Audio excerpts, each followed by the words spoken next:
Bom dia, meu querido Otávio. Como é que Tudo bem vai? com Você tá você? bem? E aí, como é que estão as coisas? Tudo bem, graças a Deus. Pô, sensacional, cara. Muito obrigado pelo convite, viu, Pico? Muito obrigado mesmo. Para quem está entrando agora, nós estamos com Otávio Alves Júnior, professor de gestão de pessoas na FGV, tá ok? É isso Também ele aí, é um pessoal. e, segundo o próprio mini currículo dele, tem muitos trabalhos na expansão de consciência. É isso aí. Otávio, vamos falar um pouquinho sobre você. O que você tem para falar para a gente? Eu sou engenheiro, minha carreira começou na parte de engenharia, sempre na área de vendas, pós-venda, pré-venda. Anos atrás, mais de 10, uns 12, 13 anos atrás, eu comecei a fazer trabalhos de expansão de consciência.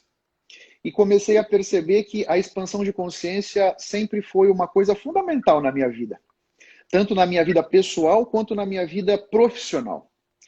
Entender como é que eu me relaciono comigo e como é que eu me relaciono com os outros. Isso sempre foi muito importante na minha carreira, com os meus clientes, com os funcionários, os meus colegas de trabalho, também na minha vida pessoal. Então, isso sempre foi muito importante para mim. Me parece que, na medida em que a gente consegue se entender melhor, nós conseguimos, por exemplo, no nosso trabalho, nos portar de uma maneira melhor, a gente consegue entender o que é nosso, o que é do outro, nós conseguimos desenvolver essa inteligência emocional de uma forma muito mais profunda. Porque a gente consegue, com um pouco. Veja, não estou dizendo que eu sou o bambambam, não é isso. Mas a gente consegue, com essas ferramentas e esse autoconhecimento, entender de uma maneira um pouco mais clara. Por exemplo, eu estou numa reunião e faço uma proposta. Eventualmente o grupo pode achar que o caminho é outro e não aquele que eu estava indicando. Né? Na medida em que a gente não se autoconhece, eu posso de repente significar aquilo dentro de mim. Ah, a minha proposta não foi boa, as pessoas não gostam de mim, etc. Né? Tentar dar um significado negativo para isso. Na medida em que a gente se autoconhece, você começa a ressignificar as coisas de outra forma. Né? Então, ok, eu dei aquela proposta, o grupo entendeu que não era a melhor, vamos então todos remar naquela direção que o grupo decidiu, com toda a energia, engajamento, motivação, para que o plano dê certo. Esse é o que importa, né? Que as Legal. diretrizes e que os planos funcionem, né? Em última instância. E isso na vida pessoal também é muito importante. Eu acredito que todos nós, a nossa família, são os pilares em cima dos quais nós vamos construir a nossa casa. Né? Com certeza. A expansão de consciência na minha casa, com a minha esposa, com os meus filhos, permitiu que nós tivéssemos pilares sólidos, né? Para que a gente pudesse construir uma casa bonita, uma casa alegre, cheia de luz, enfim. Então, felizmente, consegui anos atrás começar a trilhar esse caminho e estou colhendo os frutos, né? É um caminho que começou em algum momento e não termina, né? Legal. Continuamente a gente vai, sempre tem um degrau para você ir um pouco mais fundo, mas essa consciência realmente foi muito bom para mim, para minha carreira, para minha família, para minha relação com as minhas crianças, né? E, Eu, é, só para quem está entrando agora, a gente está com o Otávio Alves, professor da FGV, tá? E ele está falando um pouquinho sobre o mercado de trabalho. Vai falar um pouquinho sobre o mercado de trabalho pós-pandemia. Otávio, então você acha, não, na sua opinião, o autoconhecimento é fundamental para o melhor desempenho no mercado de trabalho? Eu acho que é fundamental. Veja só, a sua pergunta foi fundamental para o desempenho no mercado de trabalho. Vamos tentar olhar isso sobre um outro prisma. Eu acho que a expansão de consciência é fundamental para que a gente consiga significar as nossas experiências da melhor forma, seja experiências profissionais ou experiências pessoais, né? Então, mas no mercado de trabalho é muito importante, porque quantas vezes os problemas acontecem e os problemas crescem por uma picuinha, por uma aresta que surgiu ali numa relação e as duas pessoas não tiveram a consciência de aparar aquela aresta, né? Aí começa aquele mimimi, aquela fofocaiada, né? Ah, não, puxa, eu não gosto do fulano porque lá naquela reunião ele me falou aquilo, ou porque naquela situação me tratou daquele jeito, né? Esse tipo de picuinha, esse tipo de mimimi, essas situações que degradam muito o ambiente de trabalho, né? A energia do ambiente fica muito prejudicada na medida em que todo mundo se autoconhece, entende como é que reage, com relação a várias situações. Isso faz com que a relação venha para um nível, na minha forma de ver, mais elevado. A gente começa a se relacionar num outro nível de frequência, num outro nível de energia. Nós conseguimos colaborar de uma outra maneira, muito mais profunda, muito mais intensa, né? Aspectos de empatia, que é muito importante, né? Se colocar no lugar do outro, tentar dar voz a todas as pessoas da equipe, né? Que é um outro aspecto super importante, especialmente nesse século XXI. Então, a expansão de consciência tem uma série de fatores que me parece que potencializa o nosso esforço, né? Talvez, em última instância, é potencializar o nosso esforço, é a gente fazer alguma coisa e que isso reverbere muito mais longe na medida em que você está num grupo harmônico, você está num grupo de pessoas que confiam em si, né? Também a confiança é muito importante, né? Me parece que nesse século XXI, especialmente nas relações de trabalho, a confiança, a construção da confiança é uma coisa muito importante. Na medida em que eu confio em você, profissionalmente, pessoalmente, a nossa relação vai conseguir descer para um nível muito mais profundo, né? E esses laços de confiança, eles vão sendo construídos, na minha forma de ver, com as experiências que nós vamos tendo juntos, né? Então, eu e você, por exemplo, passamos um ano novo juntos, as nossas famílias se conhecem, nós já tivemos em 2 Páscoas lá no Hotel Fazenda. Ou seja, essa convivência toda com a expansão que nós temos permitiu que a nossa relação, chegasse num nível profundo. É isso que me parece que é o segredo, né? E é nessa profundidade das relações em que a gente também vai aprendendo com os outros. Porque nessa questão toda da expansão de consciência tem aquele detalhe do espelho, né? Então, eu vou enxergar em você aquilo que está dentro de mim. Para eu ter essa consciência, exige uma certa elegância, exige ter tido um esforço, vamos dizer, de cada um de nós, para nos autoconhecer. Porque senão, eu enxergo alguma coisa em você e eu nem sei que aquilo é meu. E eu fico bravo com você, né?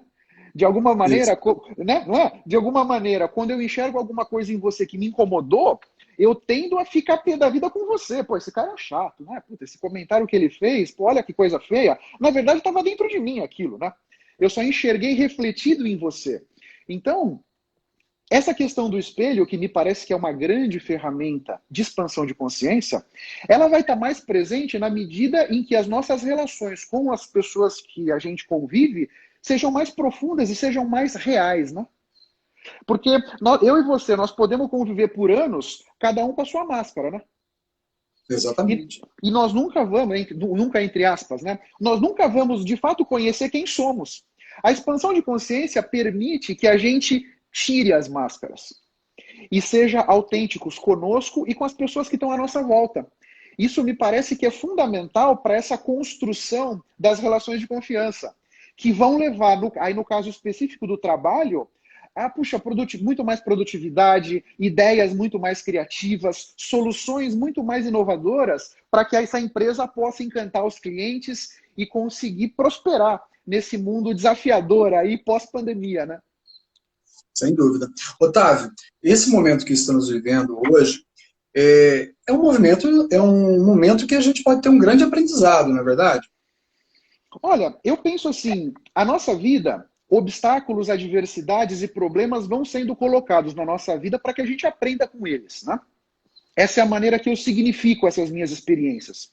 A pandemia é um grande problema, não vamos tentar dourar a pílula, né? É um drama social, é um drama de saúde pública, é um drama financeiro, um negócio bastante complexo e denso, mas no final das contas, é uma grande crise de transformação. É uma grande oportunidade que todos nós estamos tendo para rever os nossos valores, para rever as nossas crenças, para desafiar as nossas crenças, ampliar a maneira como a gente enxerga a nossa vida, sabe? Porque, veja só, antes da pandemia tínhamos uma vida. Estamos vivendo a pandemia, em algum momento ela vai acabar, né? Não sei se vai ser daqui a 6 meses, se vai ser daqui a 12, mas alguém vai criar uma vacina, alguém vai criar algum remédio, enfim. O ser humano vai chegar lá. Vai passar. O pós-pandemia, ninguém sabe como será. Agora, todo mundo tem certeza que o pós-pandemia vai ser muito diferente do pré-pandemia. Então, se o cenário vai mudar, e isso a gente já sabe, nós também temos que nos adaptar. Não adianta, no pós-pandemia, você querer fazer as mesmas coisas que você fazia no pré-pandemia.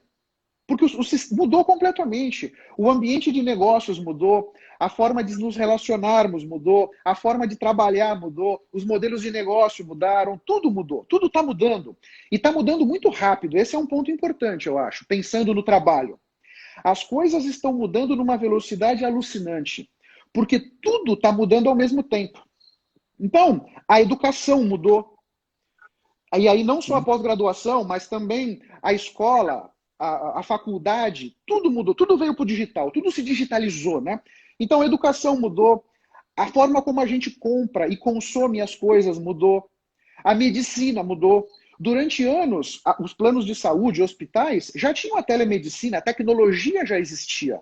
Mas existia por parte do governo uma série de ressalvas e dificuldades de implementar as coisas. A pandemia e a necessidade de isolamento fez o seguinte, agora, liberaram a telemedicina. Então a forma da gente nos relacionarmos com a nossa saúde mudou. A forma de nos divertirmos mudou. Então, no pós-pandemia, será que nós todos vamos continuar indo em barzinhos, indo nos restaurantes como a gente ia, cinema, teatro, etc.? Não tenho certeza, né? Essa resposta ainda não existe, mas não me parece. Porque por mais que a gente esteja no pós-pandemia, essa questão do vírus, eu posso estar contaminado, de repente eu estou aqui batendo esse papo com você, o coronavírus está dentro de mim, mas ninguém sabe, por isso eu estou aqui em casa trancado, eu não saio, só saio de casa para fazer o que precisa, né? Isso, os nossos relacionamentos.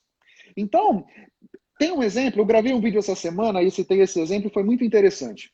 Antes da pandemia, muitas famílias tinham aquela prática de no domingo, na hora do almoço, reunir a família toda, né? Seja na casa da avó, seja na casa da mãe, todo mundo, aquela confusão danada, enfim, todo mundo falando ao mesmo tempo, né? Agora, quantas pessoas iam a esses encontros com o coração azedo pra caramba, só para cumprir tabela, só para dizer que foi?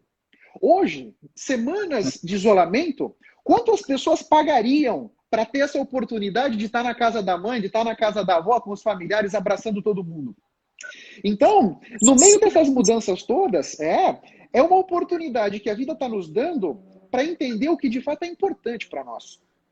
Porque aquele relógio de ouro, imagina que alguém que está aqui conosco nessa live tem um Rolex de ouro, um relógio de 20 mil dólares, sei lá. O que esse relógio vai te ajudar nessa pandemia?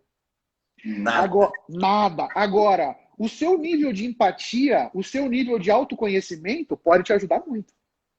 Então a gente começa a perceber que o que de fato é importante para nós, o que de fato é importante para a nossa vida, o que nós temos que nutrir dentro de nós para que nós consigamos nos aproximar daquilo que realmente a gente quer. Porque tem várias pessoas e tem vários trabalhos sobre isso, né? Quando a gente está ali nos últimos instantes de vida, na beira da morte, ali naquela mesa do hospital, aquelas pessoas, normalmente, elas não vão reclamar porque elas não compraram mais um automóvel. Puxa, caramba, não comprei aquela cobertura lá em Miami que eu tanto queria. Puxa, aquele cinto eu não acabei não comprando, não deu tempo. Não é isso que as pessoas ficam ressentidas. O que as pessoas ficam ressentidas é não ter tido a oportunidade de passar mais tempo com os filhos, de passar mais tempo com a família, de passar mais tempo com os amigos, né? Então a verdade é que essa pandemia e essa situação toda que o mundo nos colocou tem feito com que a gente possa refletir um pouco sobre isso. E eu tenho certeza que todos nós vamos sair no final desse túnel transformados, e eu acredito que transformados para melhor. Com certeza. Transformados para melhor, né? E entendendo esse nível de mudança, junto com muita mudança vem muita oportunidade. E aí só tentando puxar um gancho agora para o mercado de trabalho. Sim, né? Como a gente pode construir o nosso futuro. Né? Então, assim, eu acho que é importante que todo mundo entenda que essa mudança radical que está acontecendo, tanto nas formas de trabalho nas empresas, quanto nos modelos de negócio. As coisas estão mudando muito rapidamente. Né? Os nossos hábitos de consumo estão mudando muito rapidamente. Em função da pandemia, em função de tudo isso que está acontecendo com a nossa vida. Então, você que está empregado, eu acho que um ponto que você precisa ter claro é o seguinte: o futuro do trabalho, que de repente já é hoje, né? Na minha forma de ver, exige um modelo em que você vai ter várias fontes de renda. Então, aquele trabalhador que tem um emprego com carteira assinada, salário dia 15, dia 30, esse modelo de trabalho me parece que está com os dias contados. Eu vejo que mais e mais esse nível de digitalização que a gente acabou de falar vai levar as empresas a adotarem formas de trabalho diferentes. E são formas de trabalho que vão exigir ou vão necessitar menos funcionários. Porque junto com essa digitalização da nossa sociedade, que está se acelerando muito pela pandemia, vai levar aos escritórios e às empresas que estão lutando para sobreviver. Nesse momento, as empresas grandes ou pequenas estão lutando para se manter vivas. E nessa luta para se manterem vivas, paradigmas de décadas estão sendo quebrados em horas. É uma coisa incrível, né? Então, muitas empresas, a maioria das empresas não fazia home office, por exemplo. Não fazia home office porque o dono achava que não fazia sentido, porque o diretor achava que as pessoas em casa não iriam trabalhar com o mesmo engajamento, dando sangue. Ah, não, puxa, as pessoas ficam em casa, vai todo mundo fazer churrasco, vai ser festa. De repente veio a pandemia, meu caro, é assim, só tem esse jeito. Bota todo mundo em casa e acabou. E as pessoas foram colocadas em home office, a maioria delas. E a verdade é que todos estamos nos dando conta do seguinte: dá para trabalhar. Muitas pessoas trabalham até mais em home office do que elas trabalhavam no escritório. O tempo de deslocamento, aqui em São Paulo, por exemplo, muitas pessoas de manhã cedo levavam 40, 60 minutos para chegar no trabalho. E no final da tarde, outros 60 minutos para chegar em casa. No home office, essas 2 horas, em vez de você perder no trânsito, de repente você está trabalhando. Todos descobrimos que é muito possível, por exemplo, trabalhar em casa, que as ferramentas de comunicação digital funcionam, que dá para fazer reunião, dá para monitorar o andamento dos projetos, tem ferramenta para tudo isso. Então, hoje, as empresas estão se enxergando isso como uma oportunidade de reduzir despesa. Porque pensa um escritório que tem um andar alugado em algum lugar. E ali é o escritório deles, eles pagam uma grana de aluguel. Poxa, se eu conseguir colocar metade do pessoal em home... Hoje está 100% em home office, né? Praticamente todo mundo está em home office. Se você conseguir... Fala. Só entender você. Vamos tentar enquadrar o que você está falando dentro da pergunta do Fred Vasconcelos aqui. Qual foi a pergunta do Fred? Quais são as mudanças que virão para ficar e quais serão provisórias? Eu acho que esse é um tipo de mudança que veio para ficar, hein? Eu acredito que o trabalho remoto veio para ficar. Eu acredito que a educação, vamos dizer, a digitalização da educação veio para ficar. O que eu digo veio para ficar não é que, por exemplo, as nossas crianças então vão deixar de ir na escola e vão passar a ter aula só no computador. Não é propriamente isso. Eu vejo que é um modelo híbrido que vai ter no futuro. As crianças vão continuar indo para a escola, vão ter aula presencial, mas essas aulas presenciais vão estar muito mais digitais e vão estar muito mais ancoradas em ferramentas digitais para poder potencializar o aprendizado da criança. Então, por exemplo, imagina que tem um garoto, uma menina, sei lá, 12, 13 anos, que está tendo uma aula de história sobre a Roma Antiga. Antes da pandemia, como é que era essa aula? A professora vai lá com o livro, fala, eventualmente mostra uma foto ou outra. Talvez depois da pandemia, essa aula, cada um vai colocar um Google Glass e nós vamos lá para a Roma Antiga. Verdade. Nós vamos experienciar como é que se vivia naquela época, né? Então, eu acho que... Não sei se o que vai ficar e o que vai deixar de lado é uma boa forma de colocar, Fred, mas talvez... Como é que o que nós tínhamos, mais o que nós estamos experimentando hoje, como é que isso tudo vai se misturar para chegar num outro modelo, né? Da forma como nós nos divertimos, por exemplo. Então, teatro, cinema, restaurantes, bares, como é que vai ser a demanda por esses serviços depois da pandemia? Porque muitos de nós pode ficar meio cabreiro de pegar um cineminha e no cinema senta você, as pessoas um do lado do outro ali, né? Como é que vai ser isso? Como é que as pessoas vão estar? Isso antes de ter uma vacina, né? Então, o vírus já está mais ou menos controlado, as coisas estão mais ou menos sob controle, mas não tem ainda, eu não estou vacinado. Então, como é que vai ser essa relação? Ninguém sabe direito, né? Mas certamente vai mudar. Tanto que, e aí você vê, quando eu digo que os modelos de negócio estão mudando, pega na questão do entretenimento, né? Pega o cinema, estúdios de Hollywood, salas de cinema e tudo mais, e pega o Netflix. Puxa, me parece que nesse jogo de forças, as ferramentas digitais de entretenimento, pelo menos no primeiro momento, vão caminhar mais rápido, né? Então, nessa mudança toda, a verdade é que nós temos que, na minha forma de ver, perceber essas nuances, entender um pouco para onde as coisas estão indo, para que a gente possa nos posicionar diante de tudo isso, né? Com relação à questão do mercado de trabalho propriamente dito, né? As coisas estão mudando muito aceleradamente. A tecnologia, em função da pandemia, está sendo usada com muito mais intensidade do que ela vinha sendo usada. Então, uma coisa que eu acho muito importante é assim, imagina que alguma pessoa que está aqui conosco batendo esse papo, ele tinha, ou ele ou ela, né, tinha um determinado cargo lá atrás. A gente tem uma tendência a, puxa, eu sou o Otávio, eu sou engenheiro. A nossa profissão, aquilo que a gente tem como trabalho, diz muito sobre nós. E dentro do nosso coração, isso é muito enraizado, né? Então, muitas vezes eu vou dizer, se eu estou me apresentando para alguém, eu vou primeiro dizer que sou engenheiro do que eu sou pai, por exemplo, né? Então, a nossa profissão é alguma coisa importante, é uma coisa que está profundamente dentro de nós. Na medida em que o mercado de trabalho está mudando rapidamente, aquela profissão que você tinha, pode ser que no pós-pandemia ela não seja mais demandada. Porque as empresas encontraram uma outra forma, mais barata, mais rápida, mais eficiente de fazer aquilo que você fazia, percebe? Então, você profissional, ao invés de focar no cargo que você tinha, naquelas tarefas que estavam associadas com aquele cargo, eu acho que a gente tem que olhar muito mais para as nossas competências. Então, pensa num currículo, por exemplo. O currículo é um documento onde nós vamos nos apresentar, concorda? Normalmente tem ali os nossos dados pessoais, tem o cargo que a gente gostaria de ocupar, e tem ali as empresas em que nós trabalhamos com o que fizemos em cada empresa, né? Depois tem alguma coisa de cursos, etc. Né? Isso é um currículo. Me parece que essa visão do currículo tem que mudar.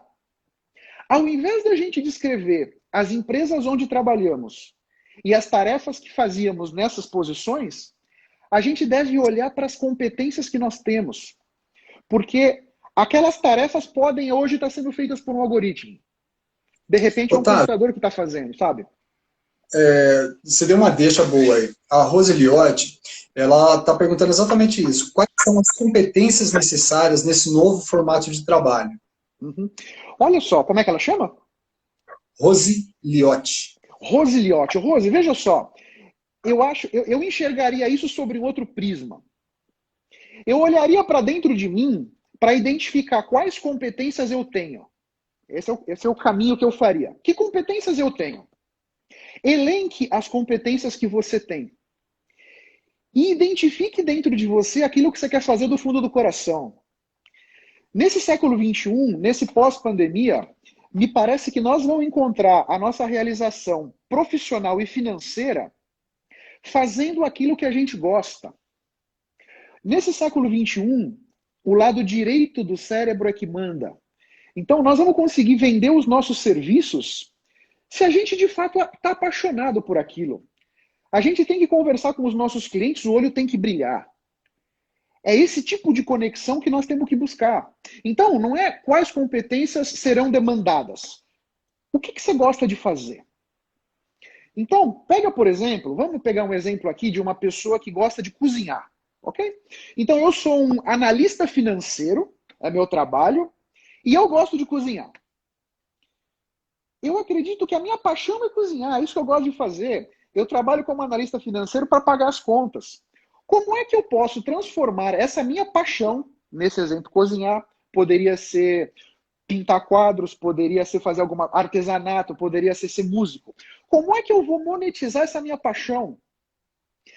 No caso de cozinhar, eu posso trabalhar numa cozinha, eu posso fazer vídeos de culinária, eu posso escrever sobre culinária, eu posso fazer podcast sobre culinária, eu posso fazer palestra sobre culinária.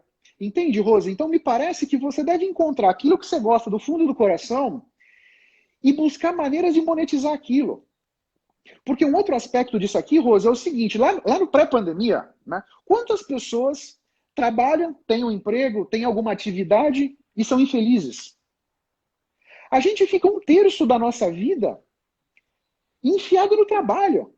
Imagina as pessoas que passam um terço da vida fazendo alguma coisa que não gostam. Puta sofrimento danado, pô. Então, então, veja só, aquele modelo de trabalho que a gente tinha antes da pandemia também não era tão legal. Quantas pessoas eram realizadas com o que fazem, ou com o que faziam, né? Quantas pessoas acordavam na segunda-feira felizes porque iam trabalhar? Eu tenho para mim que é a minoria. Não sou dono da verdade, mas me parece que é a minoria. Então essa pandemia também está nos dando a oportunidade de, dentro desse monte de mudanças que estão acontecendo, encontrar aquela fresta que está se formando em função das mudanças. Opa, é nessa fresta que eu vou me dar bem. Então, identifica aquilo que você gosta de fazer, aquilo que você quer fazer do fundo do coração, e busque quais competências você precisa para desenvolver aquilo. Esse é que é o ponto. Então, talvez as competências que eu precise, Rose, sejam diferentes das competências que você precise. Né? Não tem uma receita de bolo. Não tem um hall de competências. Puxa, essas aqui todo mundo tem que ter. Me parece que depende de cada um de nós. Como cada um de nós é único, então eu sou de um jeito, o Pico é de outro, você é de outro, e cada um é único porque fomos criados de uma maneira, fomos educados, cada um à sua maneira. Né? E aqui não tem certo nem errado, é só diferente. Isso fez com que nós criássemos as nossas crenças, os nossos valores. Então, não adianta eu querer ter o estilo de liderança que tem o Pico, porque o Pico é diferente de mim. Eu tenho que desenvolver o meu estilo de liderança, que em função da minha especificidade, da minha singularidade, vai ser único para mim. Né? E você terá que desenvolver o seu, percebe? É assim que eu vejo. Né? Interrompendo o Otávio, ele se refere ao Pico. Para quem não me conhece, meu nome é Fabrício Kozer e meu apelido é Pico. E como nós somos amigos, ele se refere a mim como Pico. Tá bom? Eu deveria estar falando Fabrício, é isso? É. Ok. Para quem está entrando agora, a gente está com o Otávio Alves, engenheiro, professor da FGV. Tá? Ele está falando um pouquinho como a gente deve ser agora, a flexibilidade que a gente deve ter para encarar o mercado de trabalho pós-pandemia. É isso aí. Porque assim, no pré-pandemia, lá atrás, a carreira das pessoas, ela ia se desenvolvendo como uma espécie de uma escada. Então, de repente, a pessoa fazia uma faculdade, subia um primeiro degrau, ia ganhando experiência, ia ganhando traquejo, de repente subia mais um degrau, aí mudava de empresa, talvez no mesmo degrau, subia mais um, e a gente vinha subindo uma escada. Né? Aí, até onde a pessoa subia, depende das oportunidades que tinha, depende do que a pessoa propriamente queria, enfim, de N coisas. Me parece que agora no século XXI, século XXI e o pós-pandemia, né, essa ideia da carreira em formato de escada se desconfigurou. A nossa carreira agora é um mosaico, é assim como eu vejo. E nesse mosaico, no centro do mosaico tem que estar aquilo que você gosta de fazer do fundo do coração. Aquilo que você vai fazer sem esforço. Porque quando a gente trabalha fazendo o que gosta, a gente não se cansa. A gente trabalha horas e horas e horas e horas e continua energizado, porque você está fazendo aquilo que você ama. A ideia da carreira mosaico é encontrar várias formas de monetizar aquilo que você ama. Me parece que esse é o ponto. Né? E é uma forma... Agora, tem uma série de desafios nesse caminho, porque na medida em que eu sou funcionário de uma empresa e recebo o meu salário, eu tenho alguns desafios. Quando a vida passa a ser o Otávio S.A., e o Pico S.A., e o Rogério S.A., e o Fred S.A., cada um trabalha por conta própria. Você vê países mais desenvolvidos que nós já estão muito mais à frente nesse processo. As pessoas têm a própria empresa. E eu vou oferecer as minhas competências para as empresas que estão interessadas em comprar, né? Para resolver problemas, para andar com projetos e tudo mais. Me parece que o futuro vai se configurando, o futuro do trabalho vai se configurando com essa composição. Né? As empresas vão estar muito automatizadas. Os processos de rotina, as pessoas que ficam carimbando coisas, arquivando coisas, esses aí estão com os dias contados, porque essas posições vão ser eliminadas pela tecnologia muito rápido. Porque a tecnologia está andando muito rápido para atender a demanda das mudanças todas. Então, nós todos vamos precisar estar preparados para essa nova forma de trabalhar, que é uma forma mais empreendedora. Mas que eu acredito que lá no fundo tem muito mais chance de trazer para nós aquela realização pessoal e profissional que a gente gostaria de ter, do que o emprego de salário no final do mês, que a gente faz alguma coisa que não gosta, sabe? Exatamente. A Madel, ela tá perguntando aqui se nessa nossa nova fase, qual o valor da comunicação para se sair bem no mercado de trabalho? Caramba, Madel, que pergunta maravilhosa. Veja só, nessa nova forma de trabalho, eu entendo que nós vamos estar em vários grupos ao mesmo tempo. Porque cada um de nós vai tocar, em paralelo, vários projetos, empresas diferentes, com equipes diferentes. Esse mundo empreendedor que eu enxergo. Respondendo a Madel, e já aproveito para agradecer a sua presença aqui com a gente, Madel, a comunicação é fundamental.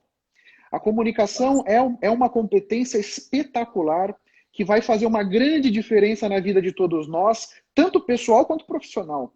A maneira com que a gente se comunica, a clareza com que a gente consegue colocar as nossas ideias, a competência que nós vamos ter para ter influência e persuasão nas várias equipes que a gente vai trabalhar, vai ser super importante, Madel.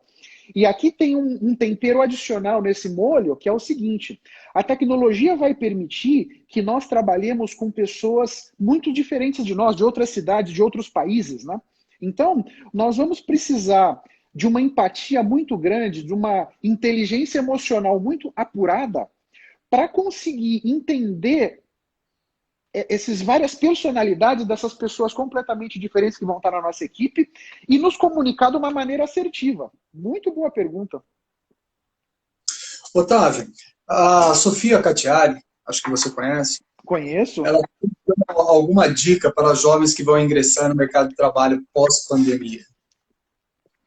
Me parece, Sofia, que assim, primeiro, a ideia de carteira assinada, puxa, precisa se desconfigurar. Né? Não me parece que essa juventude que está na faculdade hoje, que vai se formar no pós-pandemia, eu acredito que esses jovens nem vão ter carteira de trabalho. Né? Mas é a minha forma de ver. Então esse é um primeiro ponto. O segundo ponto me parece que é o que você gosta de fazer, Sofia? O que toca o seu coração? Porque aquilo que tocar o seu coração é aquilo que você vai conseguir passar para as pessoas com brilho no olho. É aquilo que você vai conseguir fazer com que as pessoas te sigam engajadas e motivadas pela energia que você está emanando. Quando a gente faz alguma coisa que não gosta, a gente vibra com uma frequência baixa. Quando a gente passa a fazer alguma coisa que a gente de fato gosta, de fato nos toca profundamente aquilo, nós subimos, nós vamos para um outro nível de frequência. E a gente começa a se comunicar com as pessoas, não só fisicamente, mas energeticamente.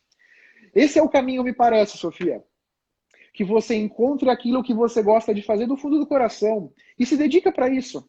A sua realização profissional e financeira virá daí, me parece. Se papai puder estar nesse caminho, eu estou aqui para te ajudar. Já que a Sofia é minha filha, né? O Fred também chegou a perguntar para a gente, Otávio, quais as perdas que vamos ter nesse momento de transição, né? Você já chegou a falar, ou frequentar teatros, bares, tudo isso daí a gente vai rever essas coisas, né? Então ele chega a afirmar isso, então haverão perdas, correto? Olha só, é uma forma de ver, né? Não é propriamente a minha forma de ver, mas é uma forma de ver. Eu prefiro enxergar, Fred, assim, não é que propriamente que vão haver perdas. Eu acho que as coisas vão mudar. As coisas vão ser diferentes. Né? Como em vários momentos da nossa história, da humanidade, as coisas mudaram. Agora elas vão mudar. Mais rapidamente, é verdade, mas elas vão mudar. Então, talvez aquele pessoa que é proprietária de um teatro, eu sou dono do teatro, Então eu ganho dinheiro com as peças que vêm ser performadas aqui no meu teatro, vender ingresso, a lanchonete, etc. Essa pessoa tem que entender que o modelo de negócios possivelmente vai mudar. Então, eu não sei se necessariamente para pior, talvez para melhor, né?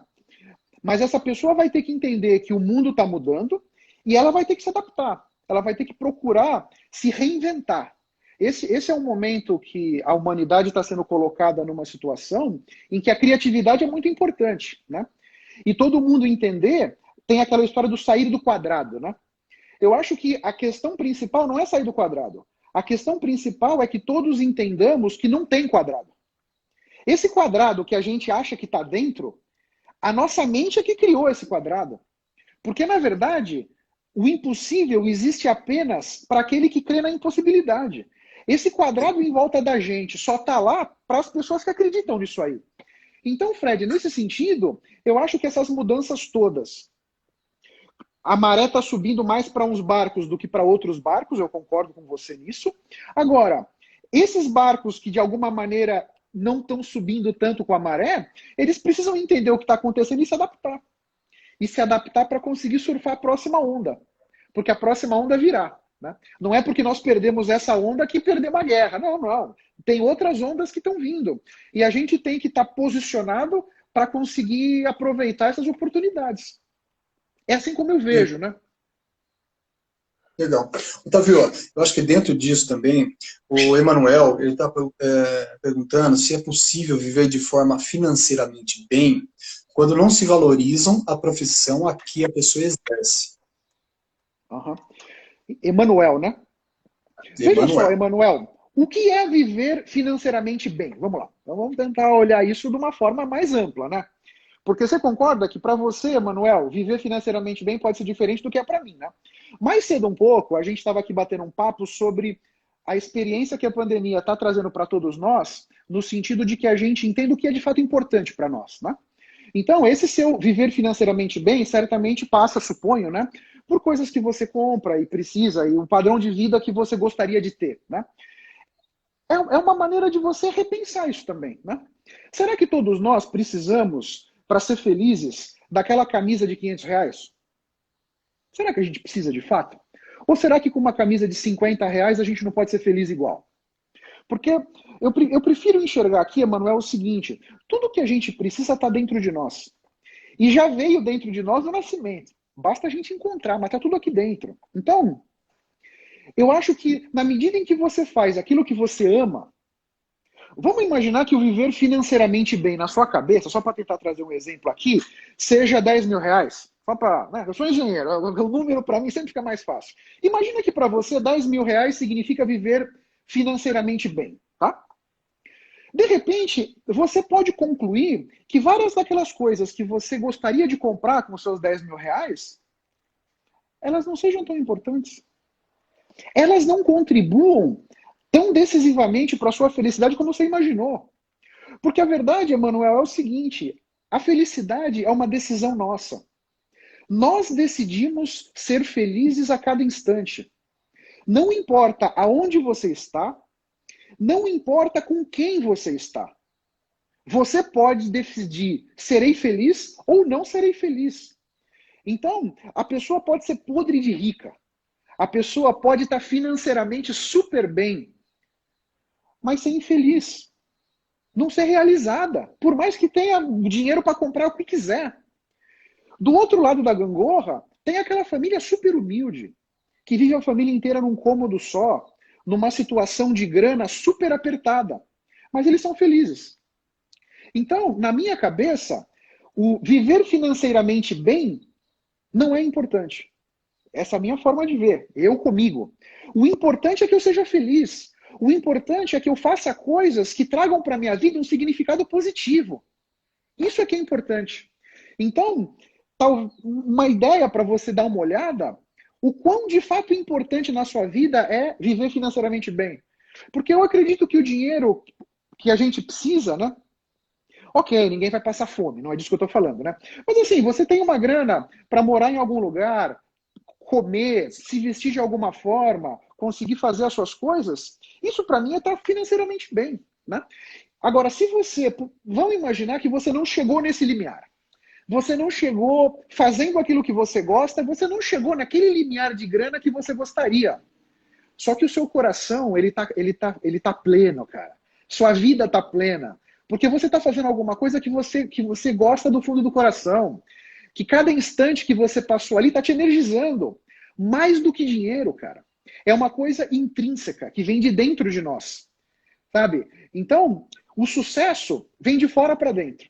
Várias pessoas podem achar que eu, por exemplo, sou uma pessoa de sucesso. Isso não significa nada. Porque essa é a opinião dos outros. O que importa é o que está dentro de mim. O que importa, eu me acho uma pessoa de sucesso ou não.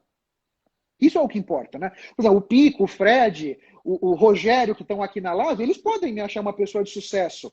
Legal, mas isso é importante para eles e não para mim. É a visão deles, né? Me envaidece que eles me achem de sucesso, mas é a visão deles, o que eu de fato acho. Né? Isso é que é importante, Emanuel. Então eu te convido, na verdade, a você procurar aquilo que te enche o coração.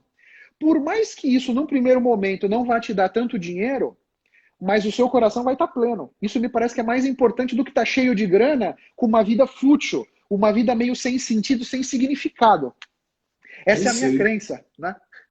Então a questão de grana é relativo também, né? Nós podemos muitas vezes nos adaptar a uma vida um pouco mais barata, vamos dizer, para viver o que a gente quer, para viver o que a gente ama, sabe?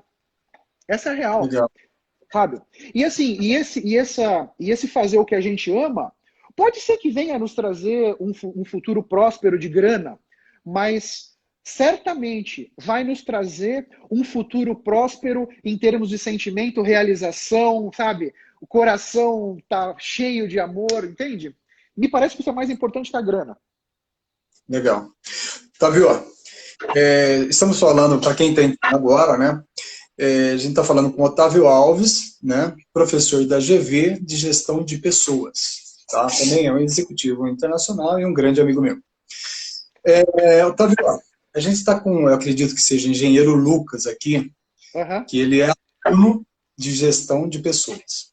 Ele está pedindo uma dica para encarar essa crise sem perder o foco nos objetivos profissionais. Qual que seria essa dica aí?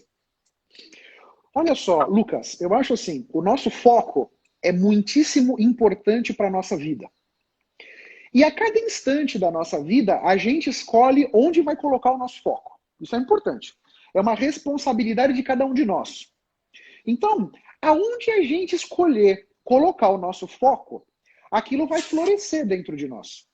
Então, se você escolher colocar o seu foco no medo, o medo vai florescer. Se você puder escolher, se você quiser colocar o seu foco na tristeza, a tristeza vai florescer.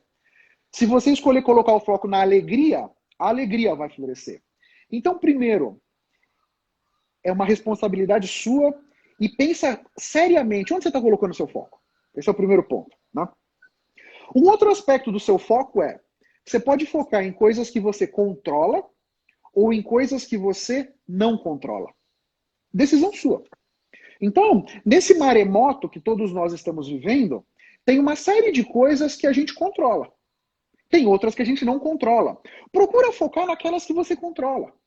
Então, pensa numa pessoa que ela sistematicamente coloca o foco no medo e coloca o foco em coisas que ela não controla. Perceba que essa pessoa vai ter uma vida miserável. Vai ter uma vida de sofrimento. Por mais que ela esteja cheia da grana, cercada do bom e do melhor. Veja que dentro dela, ela escolheu, talvez inconscientemente, colocar o foco em coisas que ela não controla e, por exemplo, no medo. Né? Não importa quanto dinheiro ela tem, ela vai viver em sofrimento. Então, essa questão do seu foco é fundamental, primeiro ponto. O segundo ponto, Lucas, eu acho que é o seguinte, é você ter muito claro aonde você quer ir, que objetivos você tem para a sua vida. Então, isso é muitíssimo importante. Quando você tem claro por escrito, bonitinho, né? Para onde eu quero ir? Então, hoje estou aqui, amanhã quero ir para lá. Quando você sabe claramente para onde você vai e quais caminhos você gostaria de percorrer para chegar lá, independente do mundo à sua volta tá girando, sabe aquele filme do furacão? Então tá você no meio de um furacão. O furacão tá girando aqui à volta de você. tá passando vaca, tá passando trem, caminhão girando à sua volta. Só que você sabe para onde você quer ir. É para lá que eu vou, porque é para lá que eu defini que é o meu caminho. Isso vai fazer com que, por mais que o ambiente esteja um maremoto de noite, você não caiaque no meio do oceano, num tremendo maremoto, aquelas ondas incríveis vindo para cima de você. O seu foco está no lugar certo e você sabe para onde você quer ir. Você vai continuar remando naquela direção que você escolheu. Eu acho, Lucas, que esse é o grande ponto. Quando a gente tem claro os objetivos que nós temos para a nossa vida, isso nos ajuda a cada instante procurar nos aproximar daquele lugar. Isso dá significado para as nossas ações, isso dá significado para tudo que a gente faz, porque nós estamos caminhando na direção daquele lugar que a gente quer estar. Isso para mim é muito importante. E isso tem um aspecto profissional e também tem um aspecto para a nossa vida pessoal, né? Saber para onde a gente vai. Então esse objetivo da onde a gente vai, me parece que a nossa vida, nós somos multifacetados, né? A nossa vida tem várias nuances. Então nós temos que definir objetivos para cada uma dessas saúdes, né? Então, para a nossa vida financeira, para a nossa vida profissional, para a nossa vida pessoal, familiar, para cada uma dessas nossas vidas, nós devemos definir objetivos e caminhar naquela direção. Isso me parece que dá muita estrutura, isso me parece que dá muito foco para a gente caminhar naquela direção que a gente quer ir. Porque no final das contas, nesse mundo agitado que a gente vive, né? Quem é que está pilotando o nosso avião? Esse é o ponto, né? Então, o nosso avião está voando. Isso eu não tenho essa dúvida. Agora, quem está pilotando o seu avião? É você que está pilotando ou é outra pessoa que está pilotando?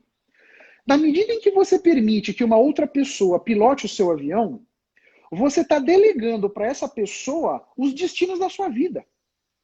Porque essa pessoa vai levar o seu avião para o lugar que ela acha que o seu avião deve ir. E esse lugar pode não ser o lugar que você gostaria que o seu avião fosse, né? Quando você tem claramente na sua vida os objetivos definidos, é como se você sentasse e passasse a pilotar o avião da sua vida. Porque você vai levar o avião da sua vida para onde você quer que ele vá.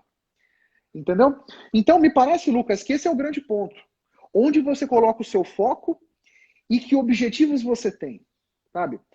Nesse momento da turbulência, sei lá, a cada 2 meses, pega o papel onde estão os seus objetivos, avalia aqueles objetivos, porque, você definiu que era para a direita que você queria ir. Em função da turbulência toda, você mudou de ideia. Não, não é mais para a direita que eu vou, agora é para a esquerda. Legal. Muda o objetivo. É o seu plano de vida. Muda o objetivo, né? E continue caminhando naquela direção, né? Isso dá muita segurança e traz muita realização, eu acho, para as nossas ações e para as coisas que a gente faz. Otávio, eu tenho uma pergunta aqui do Rogério. Eu acredito que ele seja enfermeiro, né? Uhum. E ele está perguntando, no momento que estamos vivendo, se haverá um boom da profissão de enfermagem. Tá? E mesmo assim, qual seria essa amplitude, a expectativa de amplitude no mercado de trabalho pós-pandemia? Uhum. Vai ter uma certa revalorização dessa profissão, não vai não? Olha só, eu acho que desde antes da pandemia, eu já enxergava que a profissão de enfermagem tinha uma tendência de alta danada. Porque vamos olhar para a medicina, né? A tecnologia está entrando na medicina como está entrando em tudo, né? Então, a inteligência artificial está cada vez mais nos ajudando a identificar problemas cardíacos melhor que os cardiologistas, a analisar resultados de exames de imagem melhor do que os médicos, identificar problemas nos olhos melhor do que os oftalmos, né?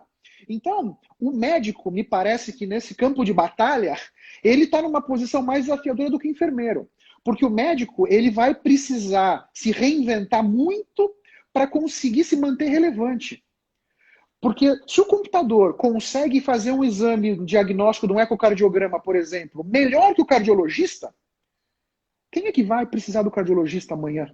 Daqui a 5, 10 anos? Você vai, faz o exame, o computador analisou o seu exame e te dá não o veredito, né? Te dá o diagnóstico, né? O enfermeiro, e agora eu vou é a impressão que eu tenho da profissão, né? O enfermeiro, ele está na área de saúde, mas ele está mais em contato com o paciente. O enfermeiro tem mais uma relação humana com o paciente no dia a dia do tratamento do que o médico, me parece, né? Então, nesse sentido, a demanda por alguém com essa expertise de enfermagem tem uma tendência a crescer e se manter em alta. Mais do que do médico. Eu imagino que no futuro a gente vai precisar de mais enfermeiros do que médicos. É a forma que eu enxergo. Porque parte do trabalho do... Você fala isso porque quem realmente põe a mão na massa, né? Exato, exato. Então, tem profissões que são mais automatizáveis do que outras, né? A profissão de enfermagem é praticamente zero o potencial de automatizar. Pelo menos a gente não consegue enxergar no horizonte, né? Talvez daqui a 100 anos tenha um robô enfermeiro, sei lá. Mas tá longe disso aí, né? Agora, a inteligência artificial que vai fazer análise de exames de imagem, isso já é hoje. Né? E a tendência é que esses softwares, esses algoritmos, vão melhorar exponencialmente no tempo. Então, daqui a 2, 3 anos, esse algoritmo vai estar muito melhor do que ele está hoje, né? Porque pensa só, vamos pensar um cardiologista. E vamos pegar um cardiologista diligente, um cara que se esforça, que se procura se manter atualizado e tudo mais.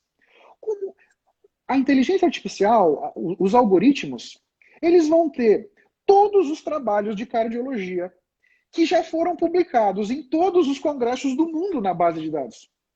Como é que eu, que sou um ser humano, se eu fosse cardiologista, puxa, 1, 2 vezes por ano eu vou num congresso, eu procuro estudar e tudo mais, como é que eu vou conseguir competir com uma máquina que tem dentro dela todos os trabalhos que já foram publicados daquele assunto a todo tempo?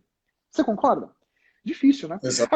Agora, o enfermeiro que está ali com o paciente no dia a dia, procurando implementar aquela técnica de resolução do problema do paciente no dia a dia, no contato com ele, me parece que tem um futuro bem próspero aí.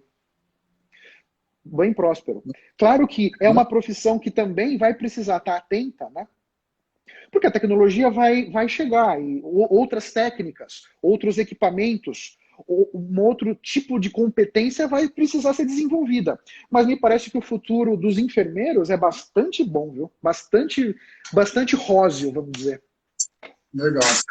O Emanuel é o que fez a pergunta do futuro com relação à felicidade e dinheiro, né? Uhum. Ele está falando aqui sobre traçar metas e ver essa trajetória do dia a dia caminhando, colocou ele mais de pé no chão, tá? Então, o que ele tinha perguntado aquela hora? Ele trabalhar com artes. Certo. Né? Dentro dessa... eu acho que ele sente um pouquinho de falta de reconhecimento com relação a isso. Seria mais isso. Né? Então, ele está, de uma certa forma, acho que agradecendo a você, que colocou ele pé no chão, né? Certo. E colocou para traçar novas metas. Eu acho, Manuel, veja só, você falou em reconhecimento, né? Isso me tocou, né? Porque eu sou uma pessoa que clamo por reconhecimento. É engraçado, o Otávio é assim, né? Então, isso é um buraco que está dentro de nós, tá? Vou abrir meu coração aqui. E eu tô contigo abraçado nessa questão, né? Me parece que você deveria tentar entender o que está por trás disso, né? A princípio, nós deveríamos nos bastar. Mas, pelo visto, eu certamente, pelo visto você também, precisamos do reconhecimento do outro, né? Quando a gente leva a nossa vida precisando do reconhecimento do outro, pô, isso é um sofrimento danado, hein? E eu sofro contigo esse aí, tá? Então, me parece que a questão aqui é você deveria olhar para isso, né? O que dentro de você te leva a precisar do reconhecimento do outro? Deixo isso com você para você dar uma pensada. Agora, pensa no mundo das artes. Então, eu não sei bem que arte. Nossa, o mundo das artes é amplo, né? Mas vamos imaginar que você seja alguma pessoa que mexa com artesanato, que mexa com, né, coisas assim. Pensa na pandemia. Eu acho que o pós-pandemia, nós vamos estar muito mais dentro da nossa casa do que fora. É a minha forma de ver. Se nós vamos estar muito mais dentro da nossa casa, a gente vai usar muito menos perfume, produtos para o cabelo, para aqueles que têm cabelo, maquiagem. Então, o pós-pandemia, ele pode ser muito duro com esse tipo de produto. Agora, para alguém que é um artista, que faz, por exemplo, objetos de decoração, o pós-pandemia pode ser muito próspero. Porque se as pessoas vão ficar mais tempo em casa, elas devem, buscar um ambiente mais agradável para si. Pensa que antes da pandemia, muitas pessoas só iam para casa para dormir, né? Então, em princípio, não precisava ter nada em casa, porque eu só venho aqui dormir. Agora, com esse pós-pandemia, que eventualmente pode ser mais recluso, puxa vida, não, eu quero decorar minha casa melhor, porque esse é um ambiente em que eu vou passar a maior parte do tempo. Pode ser uma oportunidade para você, Manuel. Já pensou nisso aí? Não? Otávio, o Gabriel, ele está falando aquele negócio de colocar a mão na massa ou não, né? Aí ele está falando, ele está perguntando, médico não põe a mão na massa? Não, veja só, não é que não põe a mão na massa, veja, não é isso que eu quis dizer. O que eu quero dizer é o seguinte, no mundo e essa é a minha forma de enxergar, ok? Não estou dizendo que estou certo. No mundo da medicina, o médico ele tem uma atuação importantíssima na recuperação do paciente, mas ele não está ali no dia a dia. Ele vai analisar os exames, ele vai prescrever algumas coisas, e quem vai implementar aquilo é o enfermeiro, que vai estar no dia a dia com o paciente. O médico talvez passe no hospital uma vez por dia para dar uma olhada, ver como é que as coisas estão. O enfermeiro está lá a todo momento, né? Nesse sentido, que o enfermeiro coloca mais a mão na massa do que o médico. Mas a participação do médico nessa formação do diagnóstico e na definição de quais passos nós vamos tomar para resolver a doença é fundamental a questão do médico também, entendeu? Não quero menosprezar de jeito nenhum a questão do médico nesse jogo todo, né? Legal. Otávio, a gente vai... O papo está excelente, cara. Que Foi bom. top com você. Mas a gente vai ter que estar encerrando aí, né? Muito bom, né? Sem problema. Agora, a gente esteve aqui com o Otávio Alves Júnior, um engenheiro apaixonado por pessoas, executivo internacional, professor de gestão de pessoas na FGV. Eu agradeço de coração, Otávio, Muito você está obrigado. aqui. E espero novas oportunidades para bater um papo contigo, hein? Olha, muito obrigado a todos. Eu quero que vocês saibam que o meu grande objetivo, o que eu quero fazer do fundo do coração, o que eu gosto de fazer, é impactar as pessoas, é conseguir ajudar todos vocês a construírem a sua melhor versão. Esse é o meu objetivo, é isso que me enche os olhos. E eu faço isso com um canal no YouTube e com um podcast. Pode me procurar, se você preferir em vídeo ou em áudio. O meu podcast se chama LideraCast. Se você for no YouTube, Otávio Alves Júnior, você vai me achar. E estou à sua disposição nas minhas redes sociais para discutir com vocês, para bater um papo, para explicar alguma coisa que não ficou clara, tá bom? Um grande abraço para todos vocês e bom feriado. Aproveitem, tá? Gratidão, Otávio. Até a próxima, Um grande abraço, viu? meus caros. Tchau, tchau. Valeu. E um ótimo final de semana para todo mundo. Valeu. Para quem teve com a gente, o intuito nosso de fazer essas lives é estar ajudando o pessoal. Então, eu gostaria que vocês colocassem no nosso perfil lá o que vocês gostariam de estar sabendo. Porque o Futuro Consciente foi criado exatamente para isso, para tentar ajudar a gente a ter um futuro mais consciente. Tá bom? Então, eu espero que vocês sugiram os temas. Agradeço a todo mundo que esteve aqui com a gente. Um grande abraço e um ótimo feriado para todo mundo. Até mais. Tchau, tchau.